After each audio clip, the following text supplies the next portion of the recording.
Shalom warga kerajaan, selamat pagi. Bersyukur pagi hari ini kita berjumpa kembali dalam breakfast. Pagi hari ini saya akan melanjutkan apa yang sedang kita sama-sama pelajari tentang beribadah kepada Tuhan. Nah, kemarin di hari Senin kita sudah belajar bahwa beribadah kepada Tuhan itu adalah bagian kita di mana kita memberikan kehidupan kita atau tubuh kita ini sebagai persembahan yang hidup di hadapan Allah.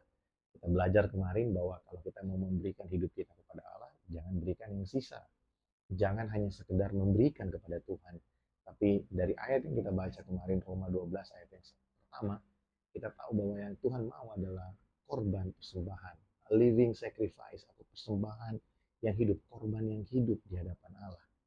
Nah, hari ini kita akan belajar bahwa beribadah kepada Tuhan itu adalah latihan kita untuk menjadi serupa dengan Dia. Saudara, tidak ada panggilan yang lebih tinggi dalam kehidupan kita sebagai orang percaya selain dari kita dipanggil untuk kembali kepada rencana semula Allah menciptakan manusia. Kita semua tahu dari Kejadian pasal yang pertama ayat yang ke-26 sampai dengan ayat yang ke-28 dikatakan bahwa Tuhan menjadikan kita serupa dan segambar dengan Dia. Nah, dosa merusak keserupaan kita dengan Tuhan. Tapi kita bersyukur oleh pengorbanan Kristus, setiap kita, saya dan saudara, orang yang percaya kepadanya, kita dibawa kembali kepada rencana Allah, yaitu keserupaan dengan Kristus. Makanya dalam Roma pasal yang ke-8, mulai dari ayat yang ke-28 sampai dengan ayat yang ke-30, kita di sana dapat menemukan firman Tuhan berkata bahwa untuk menjadikan kita kembali dalam keserupaan dengan Kristus, Allah turut bekerja dalam segala sesuatu. Dalam segala sesuatu, Allah turut bekerja untuk membuat kita menjadi kembali serupa dengan Kristus. Saudara, waktu kita beribadah kepada Tuhan, latihlah dirimu beribadah. Itu pesan Rasul Paulus kepada Timotius. Latihlah dirimu beribadah. Beribadah, bahasa Inggrisnya adalah godliness atau kesalehan. Nah, untuk menjadi saleh, untuk memiliki hidup yang dalam kesalehan, hidup dalam kekudusan, hidup dalam perbuatan baik, itu perlu dilatih, saudara. Itu tidak terjadi dengan otomatis. Waktu kita menyerahkan diri kepada Tuhan, kita percaya Dia sebagai Tuhan dan Juru Selamat, kita memberikan hidup kita untuk mengikut Tuhan, kita tidak otomatis berubah jadi orang yang benci dosa. Kita tidak otomatis berubah jadi orang yang sabar. Kita tidak otomatis berubah menjadi orang yang suka akan apa yang baik. Ya, kita akan mengalami proses dalam kehidupan kita dan kita perlu untuk melatih. Yang namanya melatih itu kita perlu dengan sengaja memberikan diri kita untuk melatih tubuh kita, melatih iman kita. Ya, Paulus juga menulis satu surat dan berkata seperti ini, latihan badani itu terbatas gunanya, tapi latihan rohani, apa latihan rohani? Latihan rohani itu adalah latihan beribadah. Ketika kita melatih diri kita untuk beribadah, melatih diri kita untuk melakukan sesuatu yang benar, melatih diri kita untuk hidup dalam kesalehan.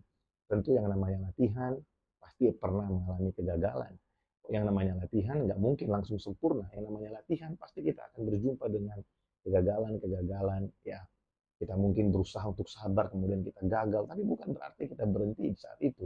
Kita harus mengulang kembali, terus latihan. Karena itu akan terus terbangun dalam diri kita, dalam kehidupan kita. Nah, saudara, kita melihat bahwa ibadah itu bukan hanya sekedar kita mempersembahkan tubuh kita, tapi ibadah juga adalah latihan untuk kita memperoleh keserupaan dengan Kristus. Saudara, adalah satu pemahaman yang salah kalau kita berpikir ketika kita menjadi Kristen, menjadi orang percaya, kita otomatis langsung berubah menjadi orang yang baik, orang yang suka damai, orang yang penyabar, ya. Itu sesuatu yang mustahil, saudara. Kalaupun itu terjadi, itu hanya terjadi dalam, ya mungkin temporary, tapi perubahan yang Tuhan mau, keserupaan dengan Kristus itu berlangsung selama-lamanya, saudara.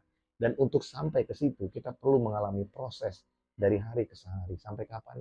Sampai Tuhan panggil kita ketemu dengan Dia. Saudara, proses untuk menjadi serupa dengan Kristus itu adalah proses yang hanya akan berakhir ketika kita kembali ke rumah Bapa. Mungkin waktu kita dipanggil Tuhan, waktu saya dan saudara pulang ke sorga, waktu kita menyelesaikan waktu kita di bumi ini, nilai kita nggak sampai 100% sempurna. Pasti kita tidak akan sampai 100% sempurna, karena yang sempurna hanya Tuhan. Mungkin kita akan mati dengan nilai 80, mungkin kita akan mati dengan nilai 60, Dan kemudian ada orang yang bertanya, lah kalau begitu kita nggak bisa masuk surga dong karena kita nggak sampai nilai 100. Disitulah kita bisa menyadari bahwa keselamatan itu adalah anugerah Allah buat kita. Karena kalau bersandar pada kemampuan kita, sampai kapanpun kita tidak akan pernah sampai nilai 100. Tapi kita bersyukur oleh anugerah Allah, dia berkata bahwa Allah memberikan anaknya yang tunggal supaya barang siapa yang percaya kepadanya beroleh hidup yang kekal. Saudara, biarlah kita terus melatih diri kita beribadah. Salah satunya dengan mengikuti breakfast dan mengikuti renungan harian. Dengan kita membaca Alkitab secara rutin setiap hari, dengan kita berdoa, dengan kita beribadah. Jangan menjauhkan diri dari pertemuan-pertemuan ibadah. Karena itu adalah latihan buat diri kita, latihan buat hidup kita untuk kita memiliki keserupaan dengan Tuhan. Mari kita berdoa. Tuhan, terima kasih buat pagi hari ini kami belajar bahwa ibadah adalah di mana kami melatih diri kami untuk kami memiliki keserupaan dengan Tuhan. Kiranya Engkau terus berbicara bagi setiap kami, menolong kami untuk kami memahami isi hati-Mu. Tuhan, hamba berdoa biarlah hari ini Tuhan, di tempat kerja kami, di tempat kami belajar, di tempat dimanapun kami beraktivitas hari ini, kami boleh terus menyadari bahwa kehidupan kami ini adalah kehidupan yang untuk terus belajar, supaya kami memperoleh keserupaan. Kami semakin hari semakin serupa dengan Kristus yang adalah Tuhan dan Juru Selamat kami. Pujilah nama-Mu ya Tuhan, berkat-Mu bagi setiap kami sepanjang hari ini. Dalam nama Tuhan Yesus kami berdoa. Haleluya. Amin. Puji nama Tuhan.